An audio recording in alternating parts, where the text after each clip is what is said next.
السلام عليكم ورحمة الله وبركاته. إن الحمد لله نحمده ونستعينه من يهده الله فلا مضل له ومن يضلل فلا هادي له ونشهد أن لا إله إلا الله وحده لا شريك له ونشهد أن محمدا عبده ورسوله أما بعد فقد قال الله تعالى في كلامه المجيد والفرقان الحميد بعد أعوذ بالله من الشيطان الرجيم بسم الله الرحمن الرحيم إن الله لا يغير ما بقوم حتى يغيروا ما بأنفسهم وقال الله تعالى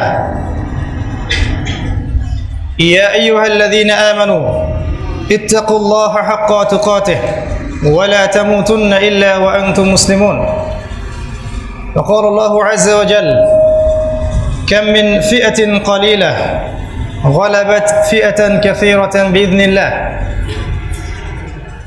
وقال رسول الله صلى الله عليه وسلم إن الله يرفع بهذا الكتاب أقواما ويضع به الآخرين وقال عليه السلام القرآن حجة لك أو عليك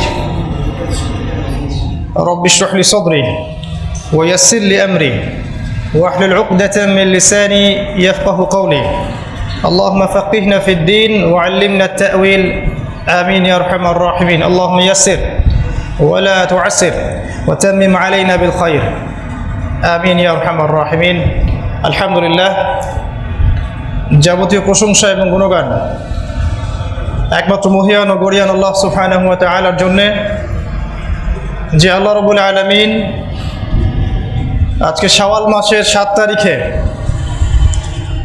আমাদেরকে একটা দ্বীনি মজলিসে বসার তৌফিক দান করেছেন। আমরা সবাই শুকরিয়া আদায় করি, বলি আলহামদুলিল্লাহ।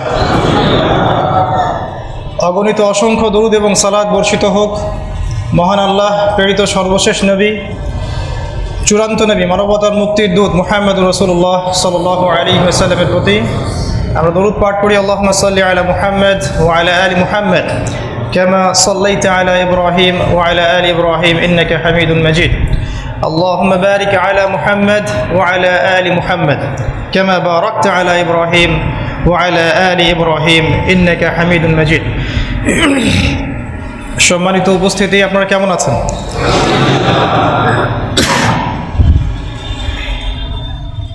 আজকের এই সংক্ষিপ্ত সময়ের মধ্যে ইনশাআল্লাহ তাআলা আমরা খুব গুরুত্বপূর্ণ একটা টপিক নিয়ে কথা বলবো ইনশাআল্লাহ। আমাদের প্রত্যেকের জন্য এই টপিকটা গুরুত্বপূর্ণ ইনশাআল্লাহ আযজা ওয়া জাল। আমি দোয়া করছি আল্লাহ পাক যেন বক্তা এবং শ্রোতা উভয়কেই আজকের আলোচ্য টপিকের উপর আমল করার তৌফিক দান করেন, আল্লাহুম্মা আমিন। আমাদের আজকের টপিক হচ্ছে চিরসবুজ রমাদান বা এভারগ্রিন রমাদান, একটা বিজয়ী জাতির অনুপ্রেরণা। রমাদান একটা ধুলোমলিন উপহার। সহজ করে বললে, আমরা শাওয়াল মাসে বসে আছি, রমাদানকে আমরা ফেলে এসেছি, কিন্তু রমাদানকে রাসূলুল্লাহ সাল্লাল্লাহু আলাইহি ওয়াসাল্লাম এবং সাহাবায়ে কেরাম কখনো ফেলে দিতেন না। একটা রমাদান চলে গেলে তারা পরের রমাদানের জন্য অপেক্ষা করতেন এবং রমাদানের শিক্ষাগুলোকে তারা সারা জীবন বাস্তবায়িত রাখতেন। দুর্ভাগ্যজনক হলো সত্য যে আমরা এটা করতে পারি না। রমাদানে আমরা মাশাআল্লাহ অনেক আমল করি। ফর এক্সাম্পল, আমরা তারাবির সালাত পড়ি, কোরআন খতম দেই, আমরা ইতিকাফ করি, আমরা সাদাকা করি, যাকাত দেই, আমরা বেশি বেশি জিকির করি, দিন চর্চার প্রতি মনোনিবেশ করি, দাওয়ার কাজ করি, অনেক কিছুই করি। কিন্তু সমস্যা হচ্ছে আমরা এটাকে ধরে রাখতে পারি না। আমরা সারা বছর এই বিষয়টাকে ধরে রাখতে পারি না। আজকে আমরা একটু রমাদানকে ভিন্নভাবে দেখব, যে রাসূলুল্লাহ সাল্লাল্লাহু আলাইহি ওয়াসাল্লাম এবং সাহাবায়ে কেরাম রমাদানের শিক্ষাগুলোকে কিভাবে ধরে রাখতেন এবং কেন আল্লাহ পাক রমাদানকে আমাদের জন্য হাদিয়া দিলেন। রমাদানের শিক্ষাগুলোকে বাস্তবায়নের মধ্য দিয়ে ইসলাম কিভাবে বিজয়ী হলো, এই ছোট্ট গল্পটা আজকে আপনাদের সাথে শেয়ার করবো ইনশাআল্লাহ। ওয়া মা তাওফীকি ইল্লা বিল্লাহ আলাইহি তাওয়াক্কালতু ওয়া ইলাইহি উনীব। আমি শুরু করতে চাচ্ছি রাসূলুল্লাহ সাল্লাল্লাহু আলাইহি ওয়াসাল্লামের সিরাত পড়ার যে প্রয়োজনীয়তা এর উপরে। আমি শুরু করতে চাচ্ছি যুব সমাজকে এই একটা মেসেজ দেওয়ার মধ্য দিয়ে আজকের লেকচার, যে আপনি প্রিয় ভাই জীবনে যত পড়াশোনাই করেন না কেন, যদি আপনার স্টাডি, আপনার পড়াশোনা, আপনার এডুকেশনাল সিস্টেম আপনাকে আল্লাহর কাছে আত্মসমর্পণ করতে বাধা দেয়, তাহলে আপনার পড়াশোনার সিস্টেমে কোনো সমস্যা আছে। এটা সবচেয়ে রাইট টাইম একটা যুবকের জন্যে। Between the age of 20 to 30, এই সময়টুকুর মধ্যে একটা যুবকের জন্য সবচেয়ে রাইট টাইম ইসলামিক নলেজ অর্জন করার বা কনস্ট্রাকটিভ সিলেবাসে পড়াশোনা করার। এই সিলেবাসে পড়াশোনা করতে প্রথম যে সাবজেক্টটার দরকার সেটা হচ্ছে সিরাত, রাসূলুল্লাহ সাল্লাল্লাহু আলাইহি ওয়াসাল্লামের জীবনী। যারা রাসূল সাল্লাল্লাহু আলাইহি ওয়াসাল্লামের জীবনী সম্পর্কে গভীর জ্ঞান রাখেন না, তাদেরকে কোরআন হাদিসের আয়াত দিয়ে বিভ্রান্ত করা সহজ। একটা জিহাদের আয়াত আপনাকে এমনভাবে উপস্থাপন করা হবে, আপনার কাছে মনে হবে যে এখনই অস্ত্র নিয়ে বের হয়ে যাওয়ার সময়। আসলে আয়াতটা সেখানে নাজিল হয়নি যেখানে আপনাকে বোঝানো হচ্ছে। একটা কিসাসের আয়াত, একটা হাদিস থেকে বা একটা আয়াত থেকে আপনাকে এমনভাবে উপস্থাপন করা হবে, মনে হবে যে এখনই আপনার সময় এগুলো করার। রাসূল সাল্লাল্লাহু আলাইহি ওয়াসাল্লাম এভাবে করেননি। কোরআন এবং হাদিস পড়েও আপনি বিভ্রান্ত হতে পারেন যদি আপনি রাসূল সাল্লাল্লাহু আলাইহি ওয়াসাল্লামের সিরাতের উপর গভীর দক্ষতা অর্জন না করতে পারেন। কোন আয়াত কোন প্রেক্ষাপটে এবং কোন হাদিস কোথায় ইমপ্লিমেন্ট করতে হবে এটা বুঝতে হলে আপনাকে সিরাত পড়তে হবে। তাই আমি প্রথম যে মেসেজটা দিতে চাই সেটা হলো সিরাত পড়তে হবে। রাসূল সাল্লাল্লাহু আলাইহি ওয়াসাল্লামের সিরাত বা জীবনী গ্রন্থ পড়তে হবে, এর চর্চা করতে হবে। ওয়েস্টার্ন কান্ট্রি যেগুলো আছে, for example Britain, including France and Germany, Belgium, UK, even Australia, আমি শুনেছি ইউনাইটেড স্টেটেও কিছু কিছু জায়গা আছে, কিছু কিছু ইউনিভার্সিটি আছে যেখানে রাসূল সাল্লাল্লাহু আলাইহি ওয়াসাল্লামের জীবনীর উপরে থিসিস করানো হয়, পিএইচডি করানো হয়। দুর্ভাগ্যজনক হচ্ছে আমরা আজ পর্যন্ত এমন কোনো সিস্টেম লঞ্চ করতে পারলাম না, whether it is in Madrasa background or secular background, যে রাসূল সাল্লাল্লাহু আলাইহি ওয়াসাল্লামের জীবনীর উপরে একটা পিএইচডি হবে। আমরা সবাই দাবি করি আমরা তার উম্মাহ, তো বলতে পারি না তার স্ত্রীদের নাম কি, তার সন্তানদের নাম কি, বা তার সন্তান কয়জন ছিলেন, তিনি কত সালে হিজরত করেছেন, কত বছর মক্কায় ছিলেন, কত বছর মদিনায় ছিলেন, কত হিজরিতে বদরের যুদ্ধ হলো, তার উপরে নামাজ ফরজ হলো কত হিজরিতে বা কত সালে, রোজা রমাদান কবে থেকে ফরজ হলো, বেসিক জিনিসগুলো আমরা বলতে পারি না বিকজ অফ সিরার যে জ্ঞান, এই জ্ঞানের ল্যাকিংসের কারণে। তো আমার নাসিহা, সর্বপ্রথম সিরাতের বইগুলো কালেক্ট করবেন এবং পড়বেন। ফর এক্সাম্পল আর রাহিকুল মাখতুম, একটা অনবদ্য বই, আল্লামা সফিউর রহমান মুবারকপুরি রাহিমাহুল্লাহ তার লেখা। এছাড়া আরও অনেক সিরাতের বই আছে, সিরাতে মুস্তাফা, মহানবী, উসওয়াতুল হাসানা, বিশ্বনবী, অনেক বই আছে বাজারে। ইসলামিক ফাউন্ডেশনে অনেক বই পাবেন। সিরার উপরে আপনার বাসায় মিনিমাম 10টা থেকে 15টা বই থাকা চাই। এটা আপনাকে একটা ধারণা দিবে যে কোরআনের কোন আয়াত কোথায় এবং হাদিসের কোন হাদিস কোথায় আপনাকে অ্যাপ্লাই করতে হবে। আদারওয়াইজ আমি সতর্ক করছি যে কোরআন সুন্নাহ দিয়েও আপনাদেরকে বিভ্রান্ত করতে পারে মানুষ। আমরা যদি সিরাতের পরের সাবজেক্টের কথা বলি তাহলে বলবো কোরআন। অফকোর্স কোরআন প্রথম সাবজেক্ট, তবে সিরাতের গুরুত্ব আমি বেশি দিয়েছি এই কারণে যে কোরআন আপনি বুঝতে পারবেন না একা একা পড়ে। ওলামায়ে কেরামের সহবত ছাড়া, তাদের কাছে মাশওয়ারা করা ছাড়া, পরামর্শ করা ছাড়া আপনি কোরআনের কিন্তু গভীর জ্ঞানটা অর্জন করতে পারবেন না। কিছু লিটারাল অর্থ আপনি পেতে পারেন, যেমন সুদ হারাম, জেনার কাছেও যেও না, আল্লাহর সাথে শিরিক করো না, মদ খেও না, এগুলো আপনি পাবেন কোরআন থেকে। বাট তাউইল, যেটা ইন্টারপ্রিটেশন, এটা পেতে হলে আপনাকে ওলামায়ে কেরামের কাছে আসতে হবে। সিরাত পড়তে হলে এটার প্রয়োজন হচ্ছে না, সিরাত আপনি বাসায় পড়তে পারছেন। এরপরের সাবজেক্ট হবে হাদিস। নিঃসন্দেহে হাদিস পড়বেন, যে হাদিসগুলোকে নিয়ে আমাদের কোনো জায়গায় কোনো ইখতিলাফ নাই, সেগুলোর উপর আগে বেশি ফোকাস করেন। আর যেগুলো নিয়ে ইখতিলাফ আছে সেগুলোকে আপাতত উম্মার ঐক্যের স্বার্থে ত্যাগ করেন। কারণ যতদিন পর্যন্ত আমরা বিভক্ত, ততদিন পর্যন্ত আমরা পরাজিত। যতদিন পর্যন্ত আমরা বিভক্ত ততদিন পর্যন্ত এই উম্মাহ পরাজিত। হাদিসের পরে সাবজেক্টে চলে যাবেন ইসলামিক হিস্ট্রি অ্যান্ড কালচার। এর অনেক বই এখন বাজারে এসেছে, ডক্টর রাগিব সারজানি হতে পারে, ডক্টর আলী মোহাম্মদ সাল্লাবি হতে পারে। আমি এটা দিয়ে স্টার্ট করছি এই কারণে যে প্রচুর প্রশ্ন আসছে আমাদের কাছে যে কীরকম সিলেবাস হবে, কি পড়াশোনা করবো। এই কারণে আমি কথাগুলো আগে বলছি। কোরআনের কথা বলেছিলাম, এখানে তাফসিরে ইবনে কাসির পড়তে পারেন, মাআরিফুল কোরআন পড়তে পারেন, জালালাইন পরে পড়বেন যখন আপনি ম্যাচিউরড হবেন। এরকম অনেক কিতাব আছে, এগুলো কালেক্ট করবেন। হাদিসের মধ্যে প্রথমে সহজ কিতাবগুলো পড়বেন, প্রথমেই বুখারি মুসলিমে হাত দেওয়ার দরকার নাই। আমাদের ইয়াং জেনারেশন যেটা করে, আগে বুখারি মুসলিমে হাত দেয়। এখন যারা রিভার্ট হচ্ছেন, স্পেশালি যারা দাবি করছেন আমরা সহি আকীদায় চলে আসছি, তাদের সমস্যা এখানে বেশি, তারা আগেই বুখারি মুসলিমে হাত দিয়ে থাকে। এটা ঠিক না, আপনাকে আগে ছোট ছোট কিতাবে হাত দিতে হবে। ফর এক্সাম্পল হাদিসে আরবাইন, মিশকাতুল মাসাবি, বুলুগুল মারাম, রিয়াদুস সালেহিন, এই বইগুলো আগে পড়তে হবে, তারপরে আপনি আবু দাউদ, তিরমিজি, নাসাই দিকে যান। ইসলামিক হিস্ট্রির মধ্যে ডক্টর আলী মোহাম্মদ সাল্লাবি অনেক ভালো, ডক্টর রাগিব সারজানি অনেক ভালো, আর অনেক হিস্টোরিক্যাল লেখক এবং সাহিত্যিক গবেষক আছেন প্রত্যেকটা মাযহাবের মধ্যেই। তাদের বইগুলোকে সম্মানের সাথে পড়তে থাকেন। এর সাথে আমি বলবো ওয়ার্ল্ড হিস্ট্রি পড়তে। ওয়ার্ল্ড হিস্ট্রি পড়ার জন্য আমাদের সেকুলার সিস্টেমের মধ্যে যে বইগুলো আছে, এই বইগুলো যথেষ্ট। এই বইগুলোর মধ্যে অনেক তথ্য আছে, আপনাকে শুধু এই তথ্যগুলোকে ইসলামাইজড করতে হবে, এতটুকুই। এরপরে সাবজেক্টে যাবেন ইসলামিক ইকোনমি। আমি বলবো ইসলামিক ইকোনমির সাথে ওয়ার্ল্ড ইকোনমি জানার দরকার আছে। ইসলামিক অর্থনীতির সাথে যদি ওয়ার্ল্ড ইকোনমিক সিস্টেম সম্পর্কে ধারণা না থাকে, তাহলে আপনি মুসলিম হয়েও সুদকেই মনে করবেন মানবতার মুক্তির সমাধান। আপনি মুসলিম হয়ে মনে করবেন সুদভিত্তিক সিস্টেম দিয়েই হয়তো দারিদ্রতা দূর হবে, যেহেতু আপনি ইসলামিক ইকোনমি সম্পর্কে জ্ঞান রাখেন না। এক্ষেত্রে আল্লামা তাকি উসমানী অনেক খেদমত করেছেন, মাশাআল্লাহ, রাহিমাহুল্লাহ, হাফিজাহুল্লাহ। আপনারা তার বইগুলো কালেক্ট করতে পারেন, তার বইয়ের মধ্যে অনেক তথ্য আছে, উপাত্ত আছে। এছাড়া ওয়ার্ল্ড ইকোনমি সম্পর্কে জানতে হলে ওয়ার্ল্ড ব্যাংক সম্পর্কে পড়তে হবে, IMF সম্পর্কে পড়তে হবে, এবং পেট্রো ডলার সম্পর্কে পড়াশোনা করতে হবে। যদি এগুলো সম্পর্কে পড়াশোনা না করেন, তাহলে আপনি আমেরিকান কিংডম অফ সৌদি আরবিয়াকে মনে করবেন আমিরুল মুমিনিনের দেশ। কিছু কথা হয়তো মাথার উপর দিয়ে যাচ্ছে, ইনশাআল্লাহ পরে বুঝতে পারবেন। এরপরের সাবজেক্টে আসবেন জিওপলিটিক্স। এই সাবজেক্টটা এখন এত গুরুত্বপূর্ণ যে এই সাবজেক্ট না জানলে আপনি ওয়ার্ল্ড অ্যাফেয়ার্স বুঝতে পারবেন না।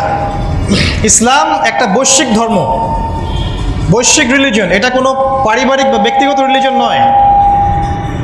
আমরা ইসলাম দিয়ে পুরো বিশ্ব শাসন করেছিলাম একসময়। ইসলামী জিওপলিটিক্স শিখিয়েছে। এখনকার যত প্রশাসনিক কাঠামো আছে, এই সমস্ত কাঠামো দিয়েছে উমর ইবনুল খাত্তাব রাদিয়াল্লাহু তাআলা। এটা কি জানেন? তার এই দফতরিক সিস্টেমটা তার লঞ্চ করা, এটাকে এখন মডিফাই করা হয়েছে।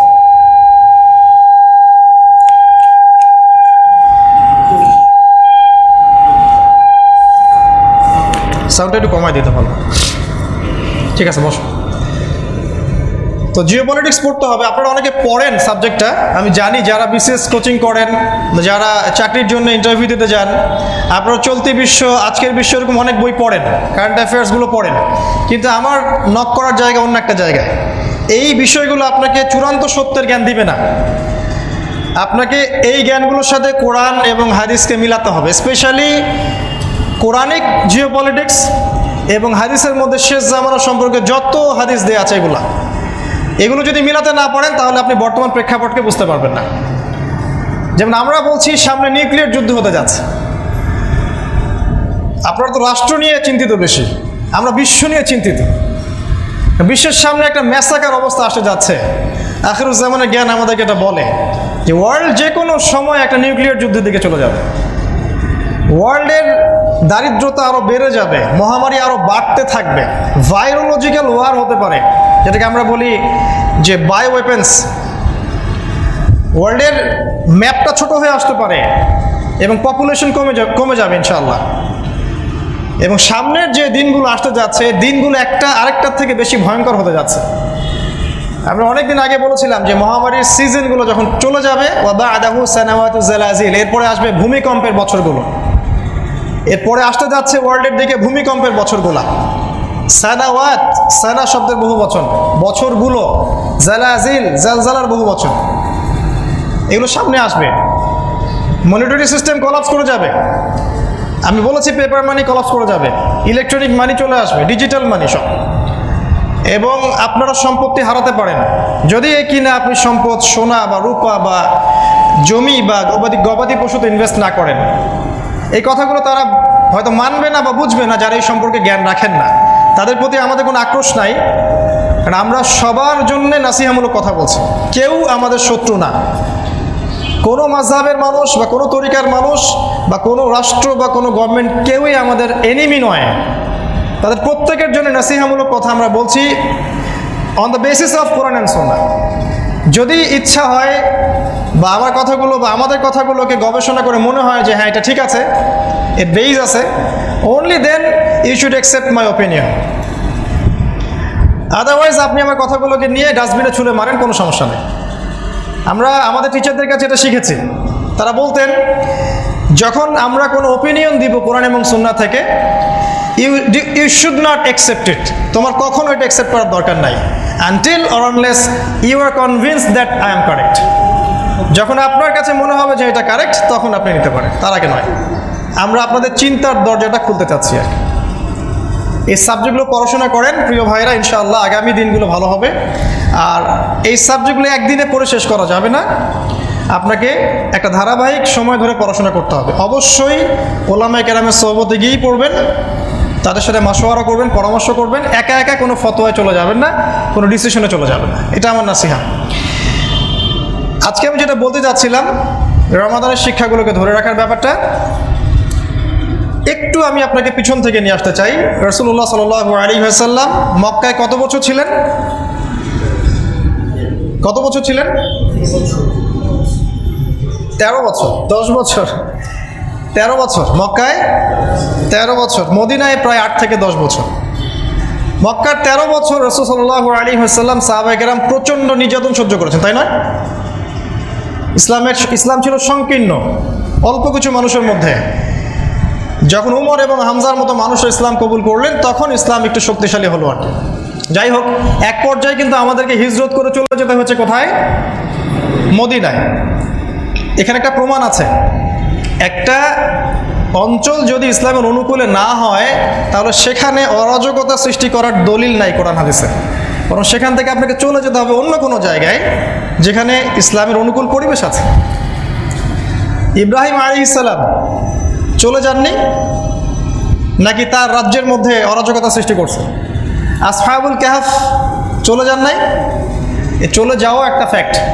যদি দেখেন আপনার পরিবেশ পরিস্থিতি অনুকূলে না, সেখানে অরাজকতা সৃষ্টি করার কোনো প্রয়োজন নাই। We should live. এই আল্লাহ পাক বলেছেন আমার জমিন প্রশস্ত। আর নবী সাল্লাল্লাহু আলাইহি ওয়াসাল্লাম বলেছেন শেষ জামানে এমন একটা সময় আসবে যে মুমিনদের জন্য ঈমান ধরে রাখা হাতে আগুন ধরে রাখার মতো হবে। তখন মুমিনের শ্রেষ্ঠ সম্পদ হবে কিছু গবাদি পশু, গরু ছাগল, এগুলোকে নিয়ে সে পাহাড়ি এলাকায় চলে যাবে, সেখানে একা একা বসবাস করবে, তাও ফিতনায় জড়াবে না। লাস্ট অপশন আপনার জন্য। আমি বলছি না পালায় যান, দেখাচ্ছি যে ইসলাম এরকম। রাসূল সাল্লাল্লাহু আলাইহি ওয়াসাল্লাম চলে গেলেন মদিনায়। এবার আমরা আমাদের কেবলা নির্ধারণ করলাম বাইতুল মাকদাস। এটা কি জানেন যে আমাদের কেবলা ছিল বাইতুল মাকদাস? কোনটা সেটা? বাইতুল মাকদাস। তো এই কুদস কি তাদের না আমাদের? আল কুদসু লানা, একসাথে বলতে পারবেন? আল কুদসু লানা, এই কুদস আমাদের। আমরা সবাই ওই কুদসের দিকে নামাজ পড়ছিলাম প্রায় 11 থেকে 13 মাস। এটা ছিল আমাদের প্রথম কিবলা। এই জেরুজালেম, যেটাকে নিয়ে পুরো বিশ্বের এখন সারা বিশ্বের বিষয়গুলো এখন সেখান থেকে নিয়ন্ত্রিত হচ্ছে এবং সেটাকে কেন্দ্র করেই সব কিছু ডিল করা হচ্ছে।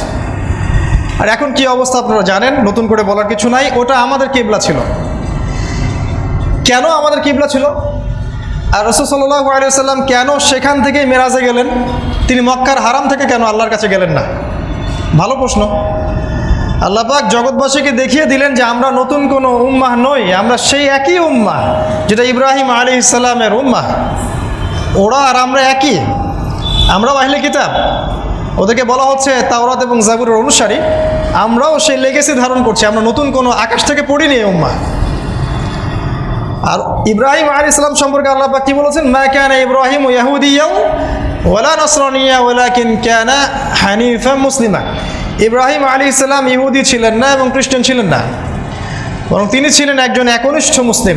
আমরা জেরুজালেমের দিকে মুখ করে নামাজ পড়েছিলাম প্রায় 11 থেকে 13 মাস। এরপর রাসূলুল্লাহ সাল্লাল্লাহু আলাইহি ওয়াসাল্লাম আকাশের দিকে তাকাতেন আর আল্লাহ পাক তার তাকানোটা দেখতেন। আল্লাহ পাক আয়াত নাজিল করলেন যে কদ নারা তাকাল্লুবা ওয়াজহিকা ফিস সামা, আমরা দেখেছি তোমার আকাশের দিকে তাকানোটা। ফালানুওয়াল্লিয়ান্নাকা কিবলাতান তারদাহা, তুমি যেদিকে কেবলা পছন্দ করো সেদিকেই আমরা আজকে তোমার কেবলা ঘুরিয়ে দিব। ফাওয়াল্লি ওয়াজহাকা শাতরাল মসজিদুল হারাম, তুমি তোমার কেবলাটাকে মসজিদুল হারামের দিকে ঘোরাও। এটা কোন দিকে? মক্কার দিকে, তাই না? কেবলা চেঞ্জ হয়ে গেল। কেবলা চেঞ্জ হওয়ার কারণ কি? কারণ হচ্ছে ইহুদিরা রাসূল সাল্লাল্লাহু আলাইহি ওয়াসাল্লামকে স্বীকার করেনি। আল্লাহ পাক বলেছেন ইয়ারিফুনাহুম কামা ইয়ারিফুনাহু কামা ইয়ারিফুনা আবনাহুম, ইহুদি খ্রিস্টানরা মুহাম্মদ সাল্লাল্লাহু আলাইহি ওয়াসাল্লামকে চিনে বা চিনতো ঠিক যেমন করে তারা তাদের বাবা এবং সন্তানদেরকে চিনে। তারপরেও তারা রাসূল সাল্লাল্লাহু আলাইহি ওয়াসাল্লামকে গ্রহণ করলো না। আল্লাহ পাক কেবলা চেঞ্জ করে দিলেন, নতুন কেবলা, নতুন জামাআ, নতুন উম্মাহ, নতুন নেশন। এখন আমরা আর তাদের অংশ নই। আমি কি বুঝাতে পারছি? কেবলা চেঞ্জ হওয়ার বিষয়টা মানে হচ্ছে আমরা এখন নতুন একটা উম্মাহ, নতুন একটা নেশন, নতুন একটা ইমারা, নতুন একটা জামাআ, নতুন একজন নবী এবং এমন একটা নেশন যেটা সারা বিশ্বকে রুল করবে ইনশাআল্লাহ। ভালো করে দেখেন, এই কেবলা চেঞ্জ হওয়ার মাত্র 10 বছরের মধ্যে, মাত্র 10 বছরের মধ্যে ওই রেফিউজিরা ইসলাম কবুল করে মদিনায় চলে গেল। অল্প কিছু মানুষ, তারাই মক্কা বিজয় করে বিশ্ব শাসন করলো। বুঝতে পারছেন কি? মাত্র 8 থেকে 10 বছরের মধ্যে, কেবলা চেঞ্জ হওয়ার 8 থেকে 10 বছরের মধ্যেই পুরো নেশনটা চেঞ্জ হয়ে গেল। ওই অল্প কিছু গুটি কয়েক মানুষ, তারা আর রেফিউজি হয়ে মদিনায় থাকলো না, বরং তারা মক্কা সহ পুরো জাজিরাতুল আরবটাই জয় করে ফেলল। আল্লাহ চাইলে সব পারেন, কিন্তু আল্লাহ পাক বলেছেন ইন্নাল্লাহা লা ইউগাইয়িরু মা বিকওমিন, আল্লাহ পাক কোনো কওমের অবস্থা ততক্ষণ পর্যন্ত সংশোধন করেন না হাত্তা ইউগাইয়িরু মা বিআনফুসিহিম, যতক্ষণ না তারা নিজেদের অবস্থা সংশোধনের চেষ্টা করে। আল্লাহ আরও বলেছেন কাম মিন ফিআতিন কলিলা, কত ছোট ছোট ক্ষুদ্র ক্ষুদ্র দল ছিল, গালাবাত ফিআতান কাসীরাতান বিইذনিল্লাহ, বড় বড় অনেক দলের উপর তারা বিজয় লাভ করেছিল আল্লাহর সাহায্য নিয়ে। আল্লাহ আরও বলেছেন ইন তানসুরুল্লাহ ইয়ানসুরকুম, তোমরা যদি আল্লাহকে সাহায্য করো তবেই আল্লাহ তোমাদেরকে সাহায্য করবে। এই কেবলা চেঞ্জ হওয়ার পরে আরেকটা ঘটনা ঘটেছে, সেটা হলো আল্লাহ পাক রমাদান মাসের রোজা ফরজ করেছে। আমাদের টপিকের দিকে আসছে। কেবলা চেঞ্জ হওয়ার পরে আল্লাহ পাক রমাদানের সওম ফরজ করেছেন। রমাদান মাসব্যাপী সওম আগে ফরজ ছিল না, আগে বিচ্ছিন্নভাবে মানুষ সিয়াম রাখতে হয়। তো কেবলা চেঞ্জের সাথে এই রমাদানের কি সম্পর্ক? রমাদান আল্লাহ পাক আমাদেরকে দিচ্ছেন এবং রমাদান মাস কেন্দ্রিক আল্লাহ আমাদেরকে কিছু কাজ দিবেন, কিছু প্র্যাকটিক্যাল ওয়ার্ক দিবেন, যেই কাজগুলো যদি আমরা পুঙ্খানুপুঙ্খরূপে করতে পারি তাহলে আমরা আর পরাধীন থাকবো না, আবার দেখবেন ইসলাম বিজয়ী হবে। রমাদানের এই কাজগুলো রাসূলুল্লাহ সাল্লাল্লাহু আলাইহি ওয়াসাল্লাম এবং সাহাবায়ে কেরাম পুঙ্খানুপুঙ্খরূপে করেছিলেন। শুধু সওম রাখেন নাই, রমাদানে আরও অনেক কাজ আছে, আমি আসছি ওইদিকে। ওই কাজগুলো বাস্তবায়ন করার ফলেই এই রিফিউজিরাই কিন্তু পরে মক্কা জয় করেছে। আমি স্মরণ করাই, রমাদান মাসেই বদরের যুদ্ধ হয়েছে, রমাদান মাসেই মক্কা বিজয় হয়েছে, রমাদান মাসেই আইন জালুতের যুদ্ধ হয়েছে, প্রচুর। রমাদানে কি কি কাজ করেছিলেন রাসূল সাল্লাল্লাহু আলাইহি ওয়াসাল্লাম, এর মৌলিকত্বগুলো কি ছিল? আমি 10টা পয়েন্ট নোট করেছি আপনাদের জন্য, খুব শর্ট করে আমি বলবো যেহেতু ডিটেলস বলার সময় নাই। নাম্বার 1, রমাদান কেন্দ্রিক যে প্রথম কাজটা রাসূল সাল্লাল্লাহু আলাইহি ওয়াসাল্লাম সাহাবায়ে কেরাম করেছিলেন, তার প্রথমটা আপনারা সবাই জানেন এবং আমরা সবাই করি, সেটা হচ্ছে সিয়াম বা সওম। আল্লাহ পাক যেটা সূরা বাকারায় বলেছেন কুতিবা আলাইকুমুস সিয়াম কামা কুতিবা আলাল্লাযীনা মিন ক্বাবলিকুম লাআল্লাকুম তাত্তাকুন, তোমাদের উপরে সিয়ামকে ফরজ করা হয়েছে ঠিক যেমন পূর্ববর্তী নেশনদের উপরেও ফরজ করা হয়েছিল, লাআল্লাকুম তাত্তাকুন, যাতে করে তোমরা তাকওয়া অবলম্বন করতে পারো। এই সিয়ামের উদ্দেশ্য ছিল তাকওয়া অবলম্বন করা। আর সিয়াম মানেই হচ্ছে সবর, সিয়াম মানেই সবর করা, ধৈর্য ধরা, আল্লাহর জন্যে নিজের হালালটা পর্যন্ত ত্যাগ করা। হারাম তো অনেক দূরের কথা, হালাল স্ত্রী ছেড়ে দেয়া, হালাল খাবার ছেড়ে দেয়া, হালাল পানি ছেড়ে দেয়া। হারাম তো অনেক দূরের কথা। তাই যারা সওম রেখেও সুদ খান, ঘুষ খান, দুর্নীতি করেন, তারা রোজার কি ব্যাখ্যা বুঝলেন? আল্লাহু আ'লাম। নবী সাল্লাল্লাহু আলাইহি ওয়াসাল্লাম বলেছেন যে কেউ যদি রোজা রেখে মিথ্যা কথা বলে, গীবত করে বা তহমত করে, অশ্লীল কাজ করে, তার না খেয়ে থাকাতে আল্লাহর কিছু যায় আসে না। তাহলে কেউ যদি রোজা রেখে সুদ খায়, জিনা করে, হারাম অ্যাফেয়ার্সে লিপ্ত হয়, দুর্নীতি করে, ঘুষ খায়, তাহলে তার রোজা কি আল্লাহর কাছে কবুল হবে? কি বলে আপনার বিবেক? তাই সওম আমাদেরকে হালাল পর্যন্ত ছাড়তে বাধ্য করেছে। এটা হচ্ছে সবর, মানে ইস্তেকামা। যদি মুসলিমরা এমন সবর করতে পারে, ইস্তেকামা দৃঢ় থাকতে পারে, ইনশাআল্লাহ তাআলা তারা আবার সেই আগের সোনালী যুগটা ফিরে পাবে ইনশাআল্লাহ।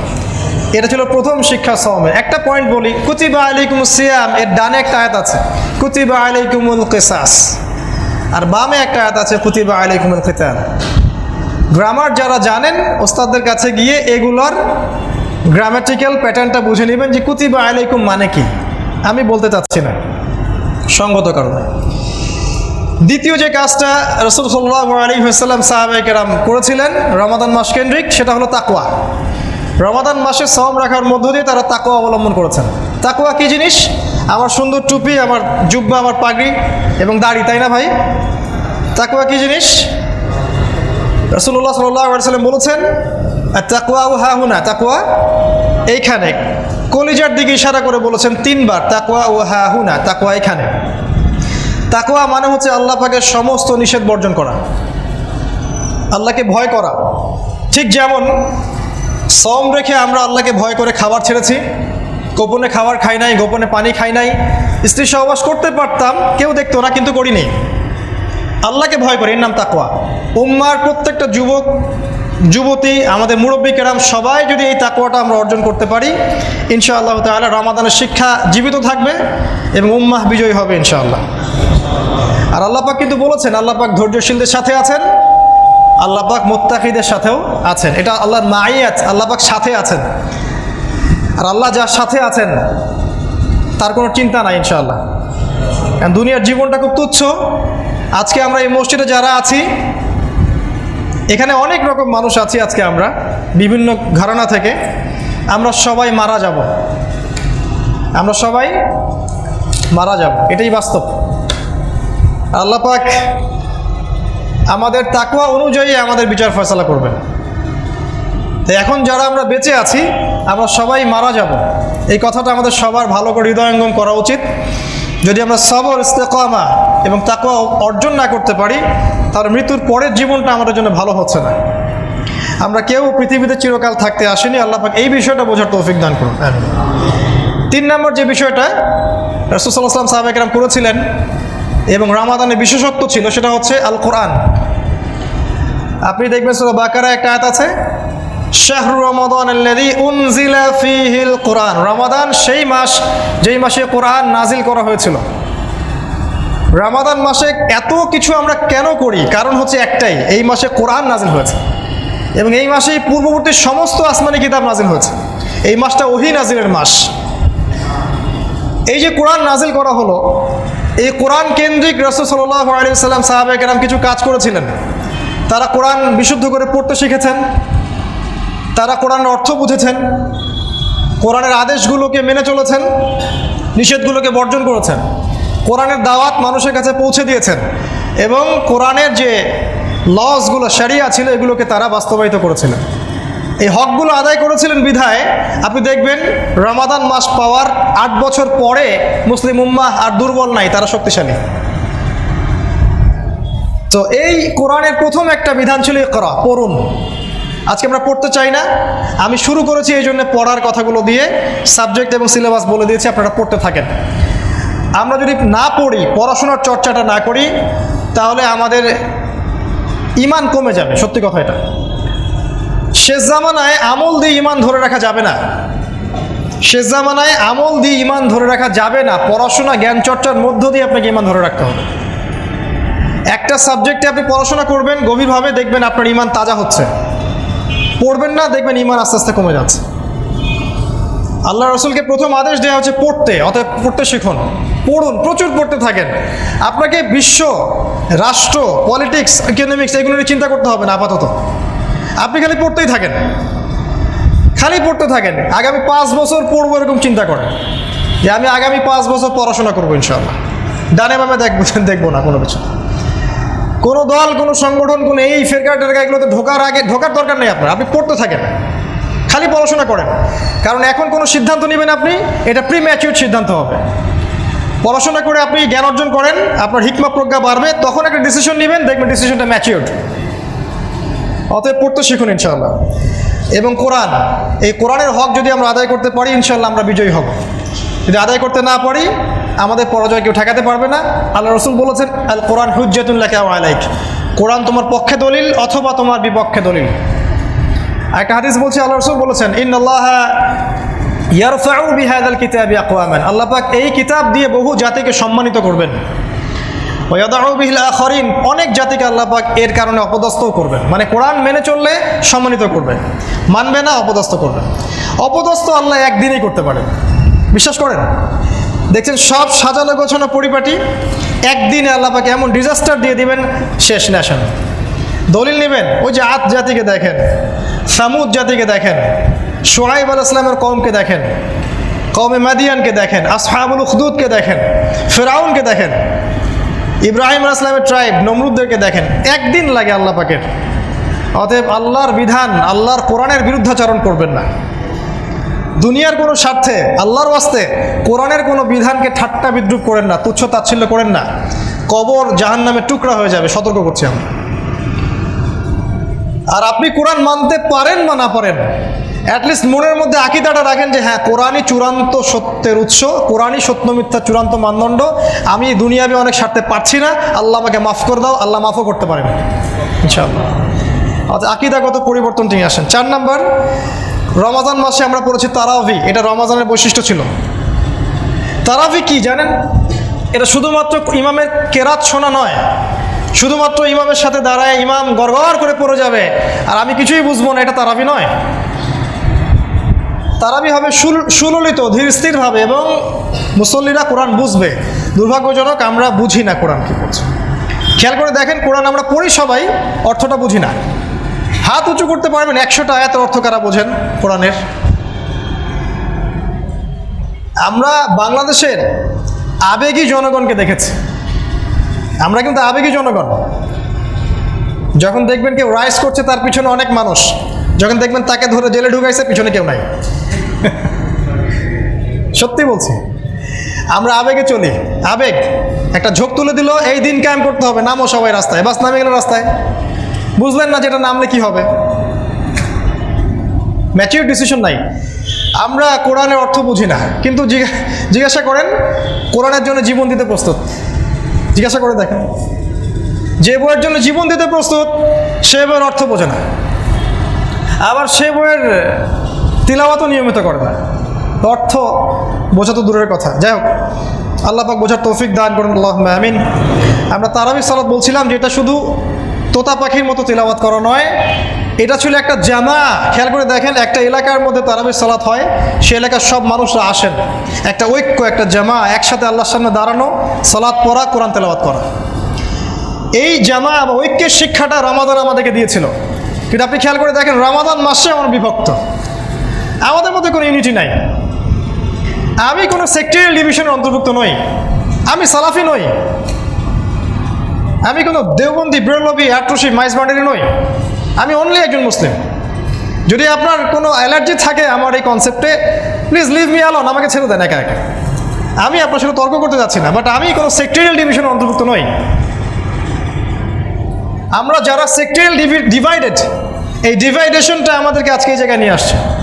আমি বলছি না এই পরিচয়গুলো দেওয়ার দরকার নাই, পরিচয় আপনি দিতেই পারেন, একটা যৌগিক পরিচয়, এটা তো মৌলিক না। কিন্তু এই পরিচয়গুলোকে কেন্দ্র করে যে আমাদের মধ্যে বিভক্তি সৃষ্টি হচ্ছে, যতদিন পর্যন্ত এই বিভক্তি থাকবে ততদিন ইহুদিরা আমাদেরকে মারবে। যতদিন পর্যন্ত এই বিভক্তি থাকবে নাসারারা আপনার গলা টিপে ধরবে। আপনি দাঁড়াতে পারবেন না, কারণ ইউনিটি নাই। তাফশালু বাইনাহুম ওয়া তাযহাবু রিহাকুম, তোমাদের হাওয়া বেরিয়ে যাবে, আল্লাহ পাক বলেছেন। ওয়াতাসিমু বিহাবলিল্লাহি জামিআ, তোমরা আল্লাহর রজ্জুটা একসাথে ধরো শক্ত করে। আল্লাহর আয়াত আমরা ফেলে দিয়েছি। ওয়ালা তাফাররাকু, আল্লাহ বলেছেন বিভক্ত হয়ে যেও না, ফেলে দিয়েছে। আমি জানি না এখানে কে কোন ঘরানার, আমি কাউকে আন্ডারস্টিমেট করছি না। এটা আমার জন্য খুবই দুঃখ এবং একটা কষ্টের কারণ। আমরা বড় হয়ে দেখেছি উম্মাহ বিভক্ত, আর যতদিন পর্যন্ত উম্মাহ বিভক্ত আমরা মনে করি না যে উম্মাহ বিজয়ী হতে পারবে।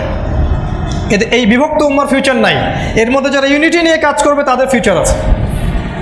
শুধু আমরা কিন্তু রিলিজিয়াস পার্সপেক্টিভে বিভক্ত তা নয়, সোশ্যালি বিভক্ত, আমরা পলিটিক্যালি বিভক্ত, ইকোনমিক সেক্টরে বিভক্ত, সব বিভক্তি আমাদের মধ্যে।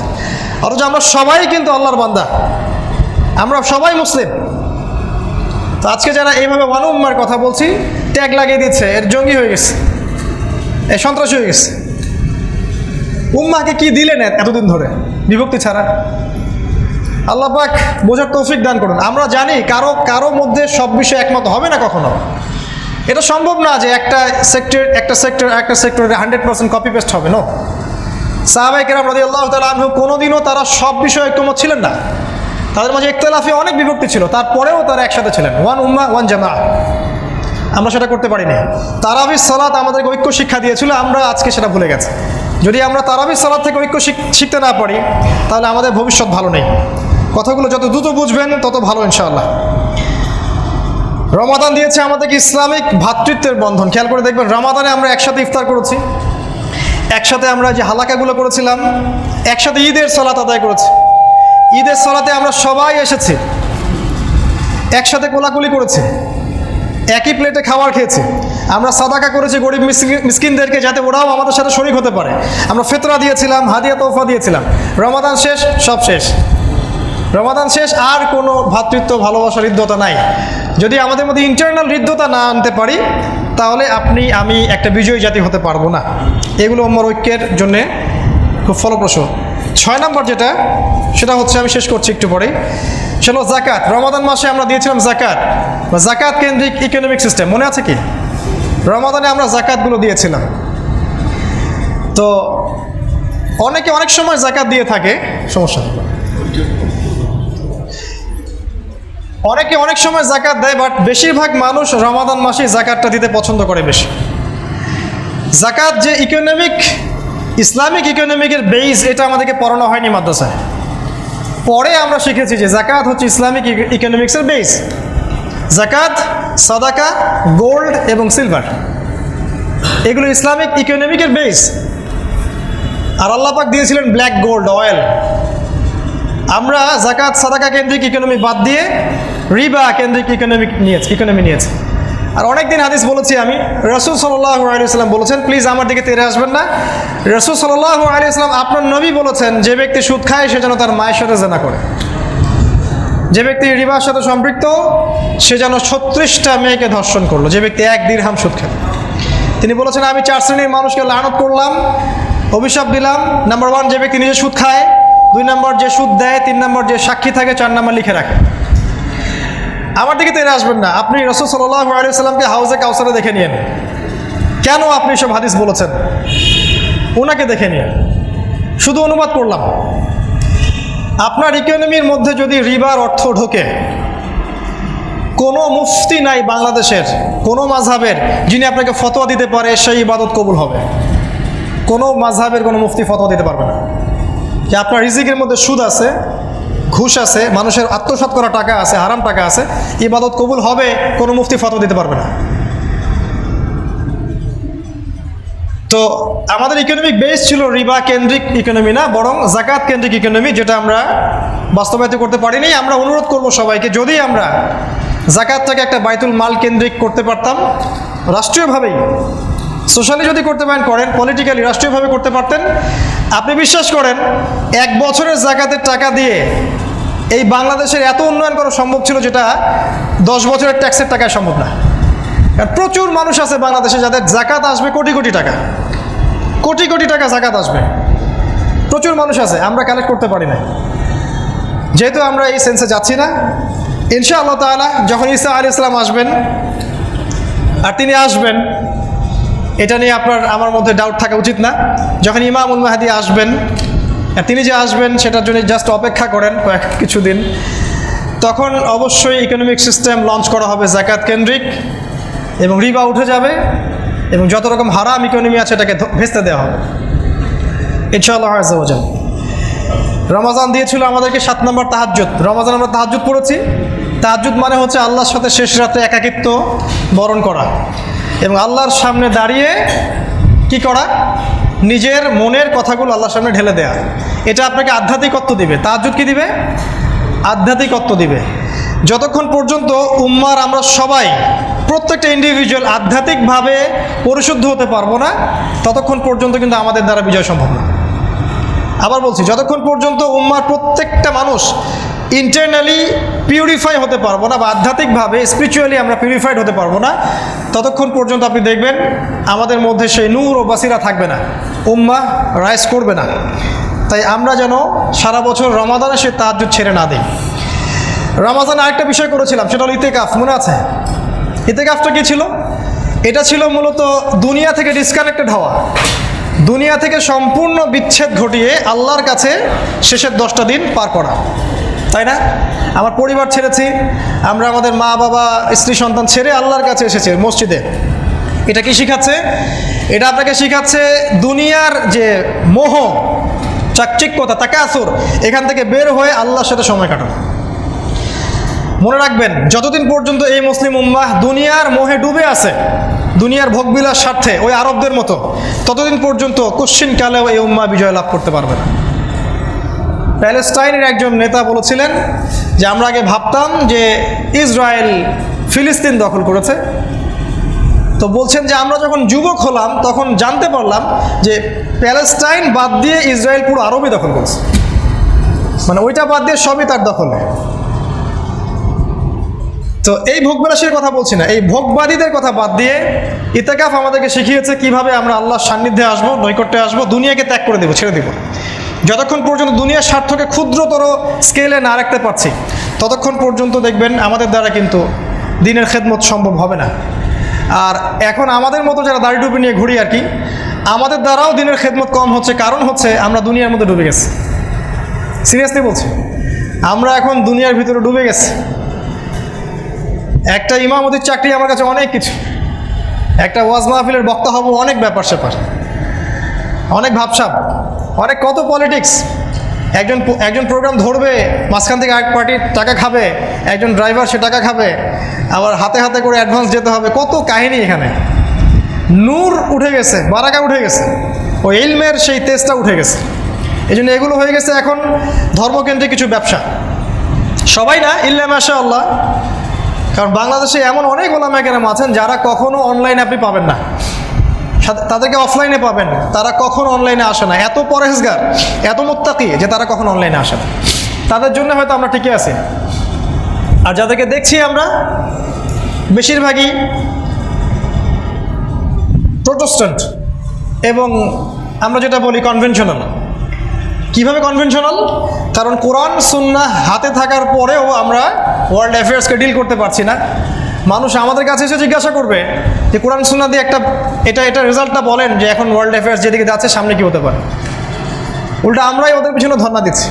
আমার হাতে কোরআন আছে, যেখানে আল্লাহ পাক বলেছেন যে ওয়ানাজ্জালনা আলাইকাল কিতাব তিবয়ানাল লিকুল্লি শাই, তোমার কাছে এমন কিতাব নাজিল করেছি হে নবী, যেই বই প্রত্যেকটা বিষয়ের ব্যাখ্যা। যেখানে প্রত্যেক বিষয়ের ব্যাখ্যা আছে সেখানটা বাদ দিয়ে আমরা কোথায় যাচ্ছি? আর যারা প্রত্যেকটা বিষয়ের ব্যাখ্যার সেই গ্রন্থ চর্চা করি, তাদের কাছ থেকে মানুষ কোরআনিক জ্ঞান পাচ্ছে না কেন? সমস্যাটা কোথায়? সমস্যাটা হচ্ছে আমরা দুনিয়ার ভিতর ডুবে গেছি। তাই একটা হাদিস স্মরণ করাই, যারা এখানে আমার শ্রদ্ধেয় তালেব ইলমরা আছেন আমার মতো এবং ওলামা কেরাম আছেন, তাদেরকে আল্লাহ রাসূল সাল্লাল্লাহু আলাইহি ওয়াসাল্লাম বলেছেন জাহান্নাম উদ্বোধন করা হবে তিনটা মানুষকে দিয়ে। এক নাম্বার হচ্ছে সে ব্যক্তি শহীদ, তাকে সমস্ত নিয়ামত স্মরণ করানো হবে। সে বলবে হ্যাঁ আমাকে এগুলো নিয়ামত দেওয়া হয়েছিল, বিনিময়ে আমি আমার জীবন দিয়ে দিয়েছি ইসলামের জন্য। আল্লাহ বলবেন ক্যাযিব, তুমি মিথ্যা কথা বলছো, তুমি এই জন্যে জীবন দিয়েছিলে যাতে মানুষ তোমাকে অনেক বড় বীর বলে, অনেক বড় শহীদ বলে, যাও আজকে জাহান্নামে। দুই নম্বর যাকে ডাকা হবে সে একজন দানবীর, প্রচুর টাকা পয়সা দান করেছে। আল্লাহ বলবেন তুমি এই জন্য দান করেছিলে যাতে মানুষ তোমাকে অনেক বড় দানবীর বলে, যাও জাহান্নামে যাও। তিন নম্বর এই যে আমার মতো আউযুবিল্লাহ, বা আপনার মতো আমরা যারা টুকটাক ইসলাম চর্চা করি বা টুকটাক কিছু ভাঙাচোরা কথা বলি তাদের জন্য। সে ছিল একজন আলেম এবং দায়ী এবং মোবাল্লেগ, কারি এবং হাফেজ। আল্লাহ বলবেন তুমি এই জন্য এগুলো অর্জন করেছিলে যাতে মানুষ তোমাকে অনেক বড় কারি বলে, অনেক বড় হাফেজ বলে, অনেক বড় বক্তা বলে, অনেক বড় দায়ী বলে, যাও জাহান্নামে। এই হাদিসটা আবু হুরায়রা রাদিয়াল্লাহু আনহু বলতেন, অজ্ঞান হয়ে পড়ে যেতেন। আল্লাহ পাক আমাদেরকে ওই কাতার অন্তর্ভুক্ত না করুন। দুনিয়াদার ইলম অর্জন করবেন না, দুনিয়া অর্জনের জন্য ইলম অর্জন করবেন না। একটা হাদিস বলি, লোভ সামলাতে পারছি না। যদি আপনি সঠিক নিয়াতে ইলম অর্জন করেন, সঠিক নিয়াতে, যে আপনার নিয়াত আছে যে এই ইলম অর্জন করে আমি দ্বীনের খেদমত করব, সবার কল্যাণ করব, রাসূল সাল্লাল্লাহু আলাইহি ওয়াসাল্লাম বলেছেন এই অর্জন করতে করতে সে যদি মারাও যায়, সে ব্যক্তির এবং একজন আম্বিয়া এর জান্নাতের মাঝে একটা দরজার পার্থক্য থাকবে খালি। আরেকটা হাদিসে আছে একজন আলেম, সত্যিকার অর্থের আলেম, এবং একজন আবেদ, আবেদ মানে যে খালি ইবাদত করে, এর মাঝে একটা পার্থক্য হচ্ছে আমি মুহাম্মদ সাল্লাল্লাহু আলাইহি ওয়াসাল্লাম এবং তোমাদের মাঝে মর্যাদার যে পার্থক্য, এই পার্থক্য। তিনি বলছে আকাশের তারার চাইতে চাঁদের যে উজ্জ্বলতা, একজন আলেমের মর্যাদা আবেদের উপরে তেমন। তো সেই ওলামায়ে কেরাম আমরা যারা আজকে আছি, আমাদের দিকে সবাই তাকায় আছে, এখন পুরো উম্মাহ তাদের দিকে তাকিয়ে আছে। তারা উম্মার কিছু করবেন, উম্মার হাল ধরবেন, উম্মার জন্য কল্যাণকর কিছু করবেন। আমরা যদি দুনিয়া নিয়ে ব্যস্ত হয়ে থাকি, আল্লাহ পাক আমাদেরকে ছাড়বেন না, এই সতর্কবাণীটাও দিয়ে দিলাম। আল্লাহ পাক হেফাজত করুন আমাদেরকে। আর সব দুটা পয়েন্ট, লাস্ট দুটা পয়েন্ট হচ্ছে রামাদান আমাদেরকে টাইম ম্যানেজমেন্ট শিখিয়েছে। খেয়াল করে দেখবেন, ওই যে ফজরে ওঠা, নামাজ পড়া, আবার তাসবিহ তাহলিল করা, ইশরাক পড়া, আবার একটু ঘুমানো, আবার কাজে যাওয়া, আবার 5 ওয়াক্ত সালাত জামাতে পড়া, কাইলুলা করা। দেখেন একটা কি প্রফেটিক সুন্নাহর মধ্যে আপনি চলে আসছেন, কিন্তু তাই না? প্রফেটিক লাইফস্টাইলের মধ্যে আপনি চলে আসছেন। এই লাইফস্টাইলটা যেন রমাদান শেষ হয়ে চলে না যায়। সাহাবায়ে কেরাম রাদিয়াল্লাহু আনহু এই নববী সুন্নতের মধ্যে দিনরাত পার করতেন। ঘুমানো থেকে শুরু করে, ঘুম থেকে ওঠা, নামাজ পড়া, তাহাজ্জুদ পড়া, ইশরাক পড়া ইত্যাদি সব ছিল তাদের মধ্যে। তারা ব্যবসাও করতেন, তারা দিনও প্রচার করতেন, পরিবারও চালাতেন, সবই করতেন। এই টাইম ম্যানেজমেন্টটা যদি আমরা শিখতে না পারি রমাদান থেকে, তাহলে আমাদের বিজয় সম্ভব নয়। অ্যান্ড ফাইনালি লাস্ট যে পয়েন্টটা, সেটা হচ্ছে রমাদান ওভারঅল আমাদেরকে শিখিয়েছে আত্মত্যাগ, নিজের স্বার্থ ছোট করে অন্যের স্বার্থকে বড় করে দেখা, আল্লাহর জন্য স্বার্থ বিসর্জন দেয়া, আল্লাহর জন্য হারাম ছেড়ে দেয়া, হালাল পর্যন্ত ছেড়ে দেয়া, এবং এই দৃঢ় প্রত্যয়টা লালন করা যে আল্লাহই সব, আমার শুধু আল্লাহই আছেন, আর কেউ নাই। আমি বারবার একটা কথা বলি যে কোনো মানুষকে ভালোবাসে না, কোনো মানুষকে সত্যিকার অর্থে ভালোবাসে না। শুধুমাত্র আপনার রব আল্লাহই আপনাকে ভালোবাসে। আপনি আজ হোক আর কাল হোক এটা বুঝতে পারবেন। আপনার গার্লফ্রেন্ড আপনাকে ভালোবাসে না, আপনার স্বার্থকে ভালোবাসে, আপনার অবস্থানকে ভালোবাসে, আপনার পরিবারের লোকজন আপনার অবস্থানকে ভালোবাসে। আপনি আজকে বড় একটা চাকরি পান, আপনার স্ট্যাটাস বেড়ে যাক, তারা আপনাকে তোলা করে বড় করবে। ওই আপনি এমন একটা কাজ করেন, আপনি সুদের চাকরিটা ছেড়ে দিয়ে আসেন, 80,000 টাকা বেতন পেতেন, চাকরিটা ছেড়ে দিয়ে আসেন, রিজাইন দিয়ে আসেন, দেখেন আপনাকে কি বলে। আপনি আল্লাহর জন্যে, ওরা বলছে আপনি দাড়ি রাখবেন না, আপনি আল্লাহর জন্য দাড়িটা রাখেন, হারাম রিজিকটা ছাড়েন, হারাম অ্যাফেয়ার্সটা ছেড়ে দেন। আপনার বড় ব্যবসা আছে কিন্তু হারাম, আপনি ছেড়ে দিয়ে পরিবারবর্গের কাছে আসেন, বলেন যে আমি আল্লাহর জন্য হারাম ব্যবসা ছেড়ে দিচ্ছি, দেখেন আপনাকে ভালোবাসে কিনা। মানুষকে ভালোবাসে না, অনলি আল্লাহ আমাদের রব আমাদেরকে ভালোবাসে। তো আল্লাহর জন্য সব ছাড়ার মানসিকতাটা থাকতে হবে। আল্লাহই আমার সব, আল্লাহই আমার রব, আল্লাহর জন্যই আমার জীবন, আল্লাহর জন্যই আমার মৃত্যু। কেউ আমার সাথে নাই, কেউ আমার সাথে যাবেও না। তাই দুনিয়ার এই সংক্ষিপ্ত সময়টা এই মানুষগুলোকে খুশি করার জন্য ব্যয় করবেন না। আল্লাহকে খুশি করতে চান, আল্লাহর কাছে ফেয়ার থাকেন, আল্লাহ আপনাকে সম্মানিত করে দেবেন ইনশাআল্লাহ। আল্লাহ পাক বলেছেন, যখন কোনো বান্দা আমার হয়ে যায়, আমি তার হাত হয়ে যায়, আমি তার কান হয়ে যায়, চোখ হয়ে যায়, পা হয়ে যায়। তিনি বলেছেন, যখন কোনো বান্দা আমার দিকে এগিয়ে আসে 1 হাত, আমি কি 2 হাত এগিয়ে যাই। ও হেঁটে আসলে আমি দৌড়ে চলে যাই। আল্লাহ আরও বলেছিলেন যে যখন আমি কোনো বান্দাকে ভালোবেসে ফেলি, তখন আসমানের ফেরেশতাদের সামনে আমি তার নাম ঘোষণা করি এবং জিবরাইলকে ডেকে বলি যে আমি ওই বান্দাকে ভালোবাসি, তুমিও তাকে ভালোবাসো। আপনি দেখবেন দিনের ব্যাপারে কবুলিয়াত এমনি আসে না। আল্লাহ যদি তাকে ভালো না বাসেন সে ব্যক্তির মধ্যে দিনিয়াত কবুলতে আসবে না। তাই মানুষকে সন্তুষ্ট করার চেষ্টা করবেন না, আল্লাহকে সন্তুষ্ট করার চেষ্টা করেন। যে যে প্রফেশনে আছেন আল্লাহর ওয়াস্তে আল্লাহকে সন্তুষ্ট করেন। আপনার বস, আপনার মনিব, আপনার অফিসার, আপনার অমুক তমুক, এরা যদি আল্লাহর এগেনস্টে থাকে তাদেরকে সন্তুষ্ট করতে যায়েন না। তারা যদি আল্লাহর পক্ষে থাকে তাহলে ওদেরকে সন্তুষ্ট করেন। যে আল্লাহর এগেনস্টে থাকে তাদেরকে সন্তুষ্ট করতে যায়েন না, আল্লাহ আপনাকে ভুলে যাবেন। আল্লাহ পাক কিন্তু বলেছেন সূরা তাহার মধ্যে যে আল্লাহ পাক এইসব মানুষদেরকে যারা আল্লাহকে বাদ দিয়ে অন্যকে সন্তুষ্ট করতে চায় তাদেরকে আল্লাহ পাক কিয়ামতের দিনে অন্ধ করে উঠাবেন এবং তারা বলবে কেন আজকে আমাদেরকে অন্ধ করে তোলা হলো? আল্লাহ বলবেন তোমার কাছে আমার উপদেশ পৌঁছে গিয়েছিল, সেদিন তুমি আমাকে ভুলে গিয়েছিলে, তাই আজকে আমি তোমাকে ভুলে গেলাম। আমরা আল্লাহর কাছে দোয়া করছি আল্লাহ পাক যেন আমাদেরকে ভুলে না যান, আল্লাহ পাক যেন আমাদের সাথে থাকেন। আল্লাহ রাব্বুল আলামিন রমাজান কেন্দ্রিক এই যে শিক্ষাগুলো আমরা 10টা পয়েন্ট বললাম, রমাদানের মতো সওম আল্লাহ পাক আমাদেরকে সারা বছর রাখার তৌফিক দান করেন নফল হিসেবে, এবং রমাদানের মতো সবর আমাদেরকে করার তৌফিক দান করেন, ইস্তেকামা অর্জন করার তৌফিক দান করেন। আল্লাহ পাক আমাদেরকে তাকওয়া অর্জন করার তৌফিক দান করেন। আল্লাহ পাক যেন আমাদেরকে কোরআন কেন্দ্রিক জীবনযাপন করার তৌফিক এনায়েত করেন এবং কোরআনের হকগুলোকে আদায় করার তৌফিক দান করেন। ইয়াং জেনারেশনকে আল্লাহ পাক কনস্ট্রাকটিভ ইসলামিক সিলেবাসে পড়াশোনা করার তৌফিক দান করেন, এবং সেকুলার পড়াশোনাও যদি আপনি করেন সেই পড়াশোনাটাকে আপনি ইসলামিক দিকে কনভার্ট করে দিনের খেদমত করার চেষ্টা করেন। আল্লাহ পাক তৌফিক দান করেন। আল্লাহ পাক আমাদের উম্মাহকে ঐক্যবদ্ধ করে দিন, একটা জামা এবং ইউনাইটেড শক্তি আল্লাহ পাক অর্জন করার তৌফিক দান করেন। আল্লাহ পাক আমাদেরকে ইসলামিক ভ্রাতৃত্বের বন্ধনে আবদ্ধ করেন এবং যাকাত কেন্দ্রিক ইকোনমিক সিস্টেম লঞ্চ করার তৌফিক দান করেন। আল্লাহ পাক আমাদেরকে নিয়মিত তাহাজ্জুদ গোজার হওয়ার তৌফিক এনায়েত করেন। আমাদের মধ্যে আল্লাহ পাক নূর এবং বারাকা দান করেন এবং আল্লাহ পাক আধ্যাত্মিক উন্নতি আমাদেরকে দান করেন। আল্লাহ পাক আমাদেরকে দুনিয়ার মোহ থেকে বের করে পরকালের বান্দা হওয়ার তৌফিক এনায়েত করেন এবং রাসূল সাল্লাল্লাহু আলাইহি ওয়াসাল্লামের মতো সুন্নাহ অনুযায়ী জীবনযাপন করার তৌফিক এনায়েত করেন। সর্বোপরি আল্লাহ পাক আমাদেরকে আল্লাহর মহব্বত পাওয়ার তৌফিক দান করেন, মাইয়াত পাওয়ার তৌফিক দান করেন এবং এই উম্মার জন্য আমাদের যার যা কিছু আছে এইটুকু দিয়ে খেদমত করার তৌফিক আল্লাহ পাক আমাদের সবাইকে দান করেন। আমিন। আকুলু কওলি হাযা আস্তাগফিরুল্লাহ ওয়া লাকুম ওয়া লিসাইরিল মুসলিমিন। বারাকাল্লাহু লানা ওয়া লাকুম বিল আয়াতিল হাকীম ইন্নাহু তাআলা জাওয়াদুন কারীমুর রাউফুর রহিম। আসসালামু আলাইকুম ওয়া রাহমাতুল্লাহি ওয়া বারাকাতুহু।